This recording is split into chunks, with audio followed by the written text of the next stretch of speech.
Darbuotojų tai gal reikėtų, bet mes nebeturim vietos tiesiog studijoje, nes ten jau labai sunkiai seniai jau telpam. Tai vis tikimės, kad paštas arba vaistinė išsikraustys ir mes galėsim prasiplėsti, bet man atrodo, čia neišauš ta diena. Tai nežinau, aš jau labai prieraiši esu prie visko. Tai prie patalpų irgi esu labai prisirišusi, man patogu, kad arti namų ir viską, ir paštamatai šalia. Tai vat, tai žodžiu, neieškom kol kas darbuotojų, nes net vietos.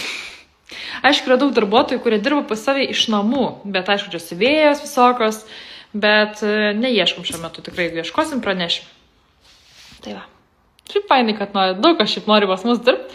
Pas mus šiaip fainas darbas, fainas kolektyvas, viskas labai tokia gera aura. Mums turi šiaip darbuotojai ir gera aura, žinokit būt, nes, pas mus linksma. Tikrai.